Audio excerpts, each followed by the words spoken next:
Guardia di Finanza di Treviso denuncia 14 furbetti che percepivano indebitamente l'assegno sociale, tra loro anche una coppia di anziani trevigiani che per incassarlo aveva addirittura finto di separarsi.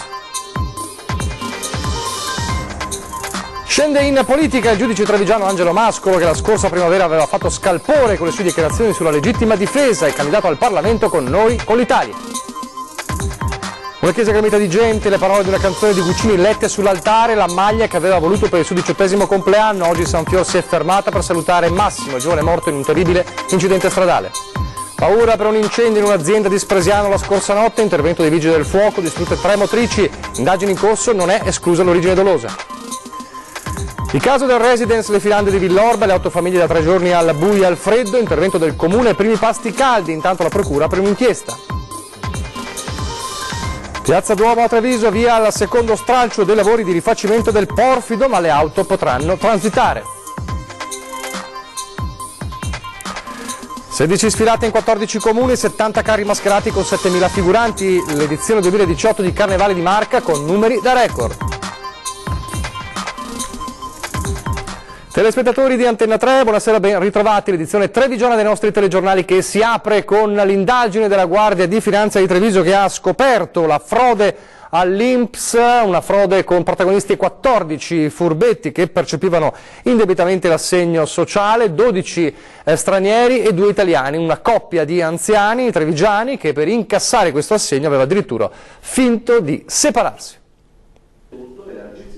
Chi continuava a percepire l'assegno sociale malgrado se ne fosse andato dall'Italia, chi lo incassava sul conto di un familiare morto da anni, chi addirittura aveva finto di separarsi per portare a casa quei 448 euro al mese. La Guardia di Finanza di Treviso ha passato al setaccio 1000 posizioni di destinatari della prestazione assistenziale erogata dall'INPS a soggetti ultra 65enni in situazioni di particolare disagio economico, scovando e denunciando 14 furbetti, 12 stranieri e 2 italiani, che negli ultimi 5 anni avrebbero percepito indebitamente somme per un totale di 500.000 euro. Una delle missioni istituzionali nostre importanti è quella ovviamente di contrastare gli sprechi, ma soprattutto le frodi ai danni del bilancio dello Stato. Unici 2 italiani, una coppia di 68enni trevigiani, lui ex impiegato con una pensione di 1.300 euro, lei casalinga, che per aggiungere al budget familiare l'assegno sociale avevano addirittura finto di separarsi. Continuavano ad avere una felice vita coniugale, ma hanno simulato la separazione al solo fine di rientrare nei requisiti previsti per l'assegno sociale. In 4 casi i destinatari dell'assegno erano deceduti da almeno 3 anni, ma essendo la morte avvenuta quando avevano fatto ormai rientro in patria, all'INPS nessuno l'aveva comunicato. Si tratta di 3 argentini e un cinese. Altri, vivi e vegeti, si godevano invece i soldi del welfare italiano a casa propria. Abbiamo utilizzato tutti gli strumenti investigativi disponibili, anche mirate indagini bancarie. Sì, in particolare abbiamo individuato una badante brasiliana che era ritornata in Brasile, ma era rimasta affezionata all'assegno sociale italiano. Fatto sta che noi abbiamo dimostrato con mirate indagini bancarie che lei spendeva il suo denaro a San Paolo del Brasile. Nuovo argomento, la scorsa primavera aveva fatto scalpore con le sue dichiarazioni sulla legittima difesa, era piena bagarre, in pieno dibattito sulla questione legittima difesa dopo alcuni casi di cronaca, e ora scende in politica il giudice trevigiano Angelo Mascolo. Lo Stato non c'è più, mi armo. Quelle parole sulla legittima difesa lo scorso marzo avevano fatto il giro d'Italia, tanto che il leader della Lega Nord Matteo Salvini lo aveva invitato a partecipare a una manifestazione di Piazza del Carroccio.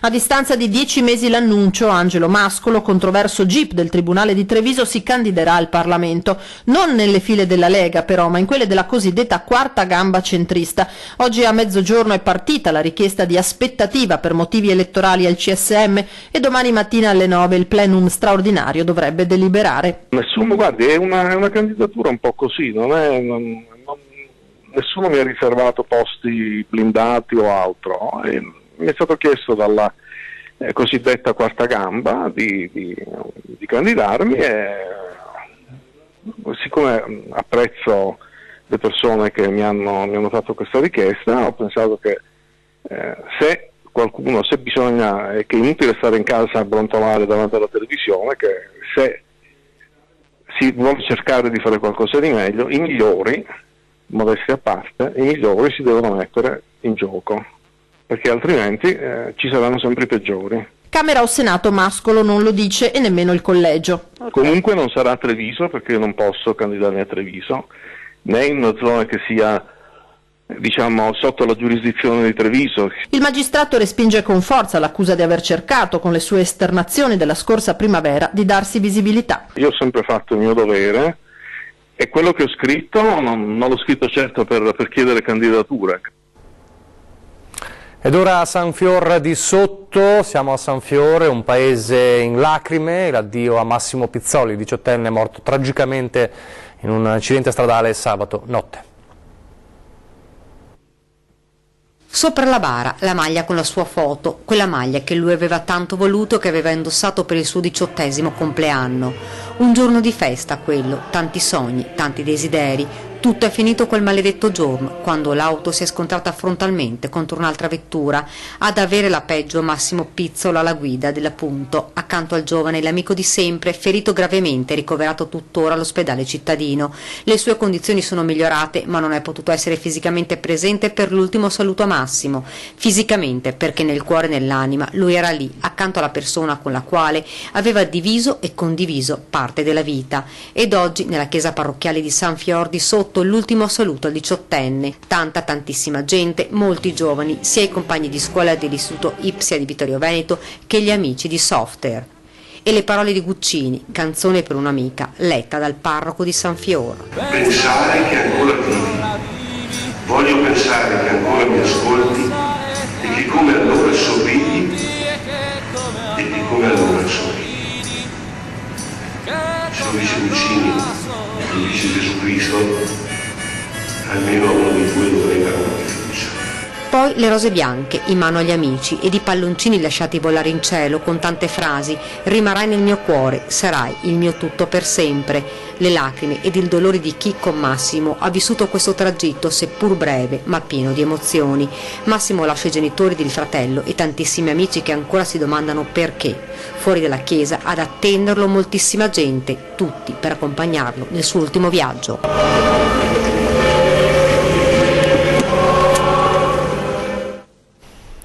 L'intervento dei vigili del fuoco che hanno circoscritto il rogo, i danni ingenti con 3 motrici distrutte, un'inchiesta in corso e tutto quanto accaduto la scorsa notte a Spresiano in un'azienda di trasporti. Le fiamme hanno avvolto 3 motrici, 2 con targa straniera ed una italiana, che si trovavano all'esterno dell'azienda Piave Trasporti in via Marmolada a Spresiano. Questa mattina sul posto hanno effettuato il sopralluogo gli uomini del nucleo antincendio territoriale dei Vigili del Fuoco. Secondo gli investigatori non sarebbero stati trovati agenti innescanti, anche se nessuna ipotesi viene esclusa. Un incendio, insomma, tutto da chiarire. Il rogo è scoppiato ieri in serata ed intorno alle 20:30 alcuni passanti hanno lanciato l'allarme. Ben visibile il fumo e le fiamme. I cittadini hanno chiamato i vigili del fuoco che sono intervenuti con 2 squadre da Treviso e Montebelluna. Sul posto è giunta anche un'auto dei carabinieri della stazione di Spresiano. Le operazioni di spegnimento e messa in sicurezza sono terminate poco dopo le 23. Fortunatamente le fiamme non hanno intaccato anche la sede dell'azienda. Continuano le indagini per capire cosa possa aver innescato il rogo, visto che i vigili del fuoco non hanno trovato vicino alle motrici nessun agente accelerante. Non è comunque escluso l'incendio doloso. Parliamo adesso della situazione di stamattina, momenti un po' di difficoltà per la corrente elettrica che è saltata alla sede della Ghirada del Giorgi con studenti al gelo, laboratori inutilizzabili e temperatura di 15 gradi circa, la mattinata di passione vissuta dagli studenti della sede distaccata della Ghirada e distribuzione aveva regolarmente affisso nella zona nei giorni scorsi l'avviso di interruzione dell'erogazione dell'energia elettrica per svolgere dei lavori dalle 8:30 alle 14:30 e nonostante ciò le lezioni appunto sono regolarmente effettuate e quindi la sorpresa di trovarsi senza corrente e quindi al gelo.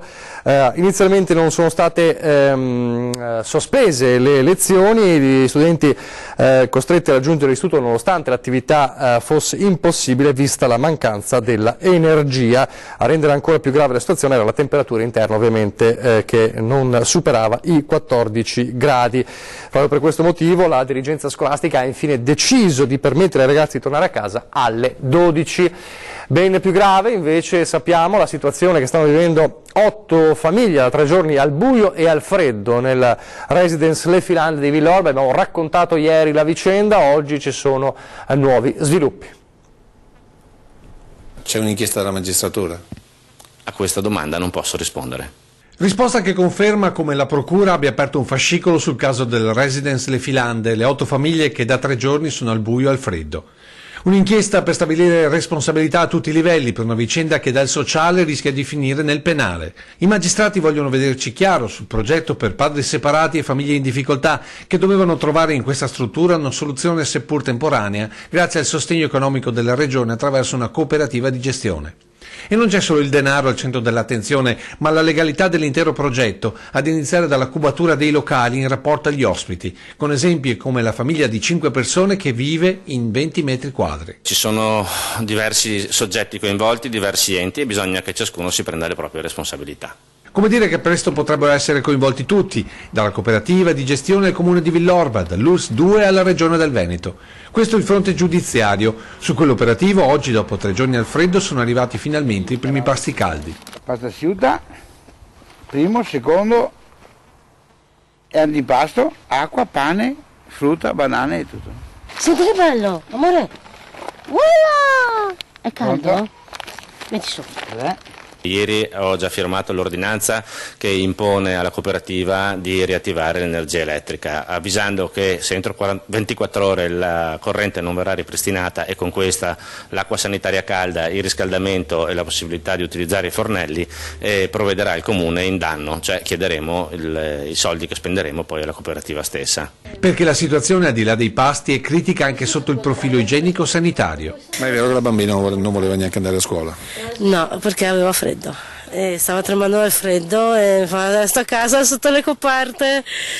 Arianna devi andare a scuola che là è più calda almeno. A fronte del grido di aiuto di queste persone immediatamente Casa Marani si è attivata e ci offre disponibilità sia a fornire i pasti caldi sia a dare alle persone una possibilità di andare a fare una doccia, a lavarsi, insomma attendere a quelle cure di cui hanno bisogno.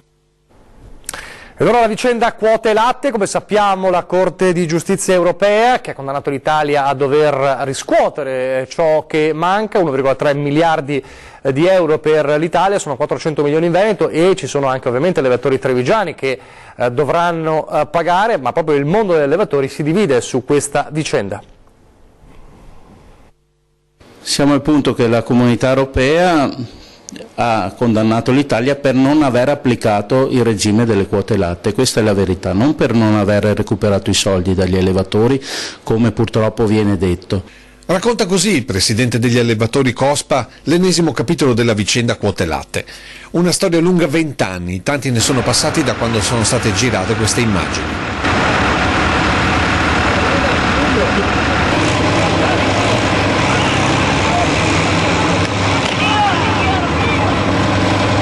Mancimuglio è il letame sparato contro lo Stato, rappresentato dalle forze di polizia. Lo stesso Stato che dopo mediazioni, ricorsi e rateizzazioni ora dovrà, su pressione dell'Unione Europea, chiudere definitivamente la vicenda.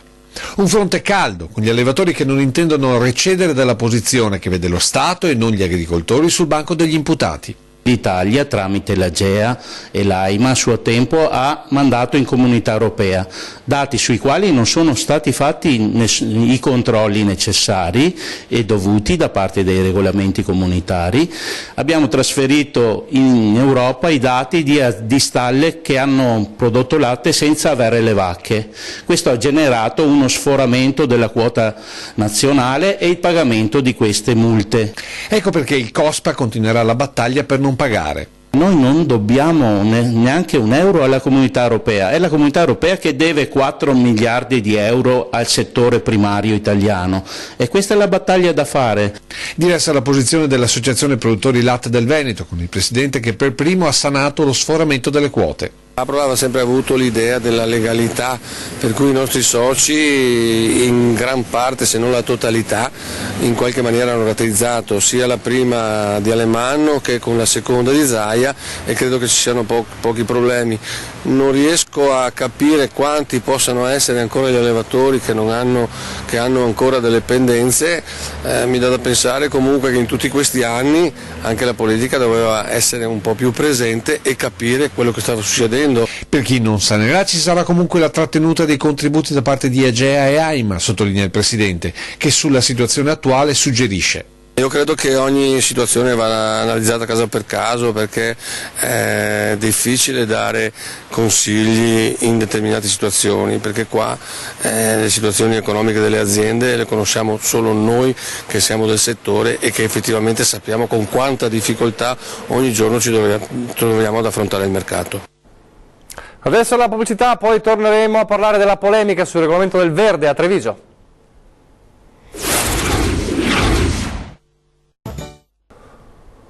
Rieccoci in studio, telegiornale di Treviso. Non si placano le polemiche sul nuovo regolamento del verde approvato ieri in Consiglio Comunale, anche in un Consiglio pieno di polemiche.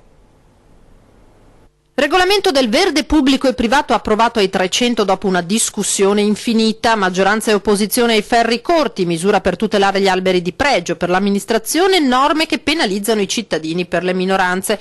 Un esempio tra i tanti, vietato d'ora in poi l'uso del tagliasiepe elettrico. È pretestuoso e presuntuoso, si pretende di dettagliare e di codificare qualsiasi azione sugli alberi, anche quelle ordinarie, tipo le potature e gli sfalci. Il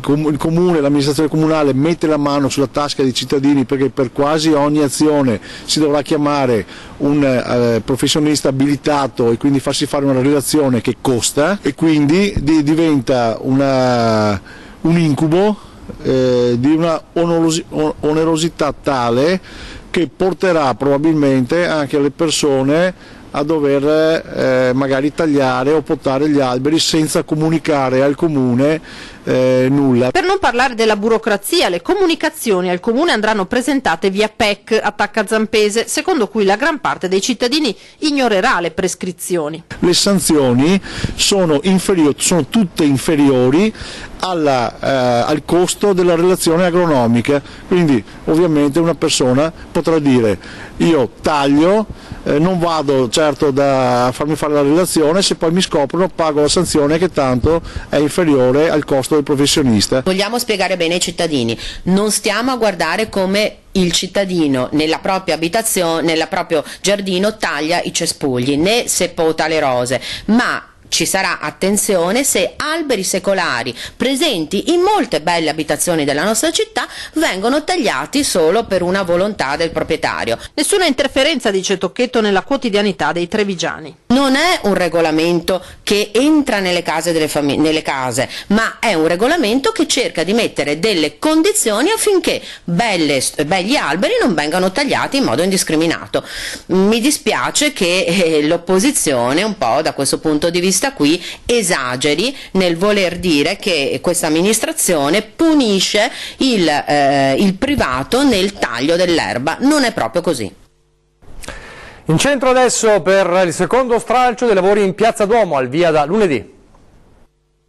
Lunedì 29 incominciamo con i lavori in Piazza Duomo e finiremo i 750 metri quadri di pavimentazione, per cui incominciamo alla grande. Piazza Duomo ripartono i lavori, 45 giorni per completare il secondo stralcio dell'intervento di sistemazione della pavimentazione in porfido, interessato stavolta il tratto tra il Duomo e via Manin. Dopo le polemiche per la chiusura della piazza tra novembre e dicembre, il comune va con i piedi di piombo, ribadendo però che l'intervento va fatto. Il passaggio per le auto sarà garantito, così come la sosta in piazza, anche se un cantiere è pur sempre un cantiere. Un po' di disagio c'è sempre, perché quando si lavora, si fa un cantiere, c'è sempre un po' di disagio, però niente di particolare. Le macchine possono entrare sia il parcheggio sia attraversando la piazza, perché c'è un corridoio riservato alle auto, mentre per quanto riguarda gli autobus no, non è concesso il passaggio degli autobus. Che dunque devieranno prima svoltando per via San Liberale verso Borgo Cavour, e quindi il PUT stessa sorte. Il prossimo 13 febbraio toccherà ai carri mascherati. I più preoccupati ancora una volta sono baristi e commercianti della piazza. Andrò anch'io a farmi la colazione e il caffè in quella piazza lì durante i lavori, per cui anzi invito la cittadinanza ad essere vicini a questi negozi che magari soffriranno qualcosina, però non in maniera devastante. Il terzo e ultimo stralcio, che interesserà l'incrocio tra via Battisti, via Riccati e via Manin, verrà valutato nel periodo estivo, dicono da Cassugana. Nel frattempo è allo studio un piano del traffico. Aveva accennato al carnevale l'assessore Michelin e allora è già iniziato un prologo con le prime sfilate, 16 in tutto in 14 comuni, 70 carri allegorici. È l'edizione 2018 di Carnevale di Marca. È tutto pronto, carri, maschere, coriandoli e stelle filanti. Il carnevale nella Marca entra nel vivo. Mai come quest'anno il calendario delle sfilate è così denso, arricchito dall'ingresso peraltro dello storico carnevale di Cornuda e della tradizionale sfilata di Treviso. È un carnevale, diciamo, dei record quest'anno, un'edizione 2018 corposa, mai abbiamo avuto questi numeri in termini di numero di sfilate: 16, 14 comuni coinvolti, 70 tra carri e gruppi appunto che parteciperanno a queste edizioni. Dopo il positivo esordio di domenica scorsa a Susegana e Talso con più di 10.000 persone nel primo weekend, lo spettacolo è solo all'inizio. I temi dei carri allegorici anche quest'anno sono i più svariati: il mare, il bosco, il circo e i cartoni animati, l'Egitto e l'Oceania, passando per i Maya. Sarà un carnevale come ogni anno ricco di gioie per tutti i ragazzi, ma soprattutto un carnevale che darà lustro non solo a Conegliano ma a tutti i comuni limitrofi, più di 150.000 persone impegnate in questo periodo, è veramente un evento unico per la città. 25.000 biglietti della lotteria di beneficenza stampati e pronti per essere venduti. L'ultimo atto dei carnevali di Marca, come ogni anno, sarà la cena di gala con l'estrazione dei 40 biglietti vincenti della lotteria di beneficenza. Il montepremi della lotteria monta anche quest'anno a 20.000 euro. Il primo premio è una splendida automobile, ma in questo periodo festoso ci sono sempre il tempo e la voglia di pensare a chi è meno fortunato. Noi accantoneremo per ogni biglietto venduto 5 centesimi che saranno devoluti a 3 associazioni, 4, che vengono segnalate dalle nostre amministrazioni oppure dalle Proloco. Mai come quest'anno una particolare attenzione sarà dedicata alla sicurezza delle migliaia di persone che partecipano alle sfilate. Penso che la sicurezza dia modo anche di divertirsi di più, non dobbiamo vederla come un ostacolo. Se l'anno scorso furono stimate in 120.000 le persone che assistettero alle sfilate dei carri, con le nuove tappe di quest'anno gli organizzatori auspicano di arrivare a quota 180.000. È davvero tutto da Treviso, vi lascio alle previsioni del tempo, grazie per averci seguito, arrivederci.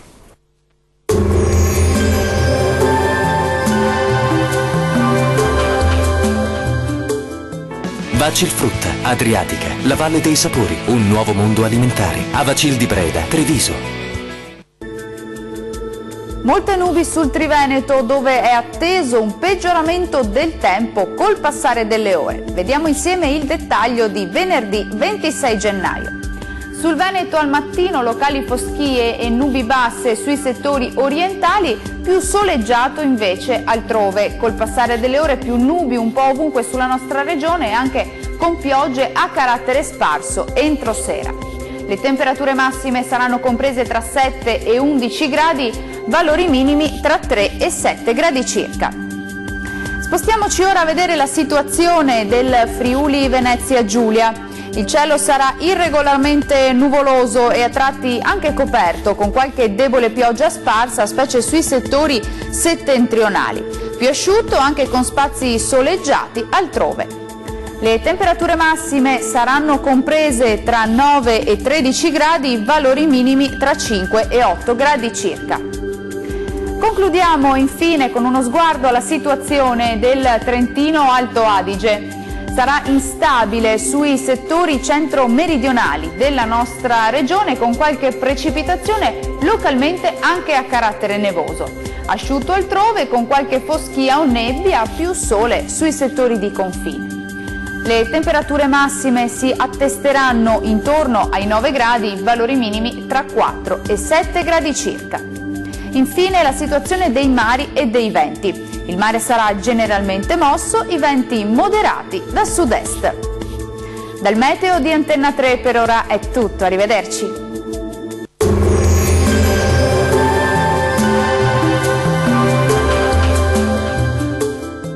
Vacil Frutta, Adriatica, la Valle dei Sapori, un nuovo mondo alimentare. Avacil di Breda, Treviso.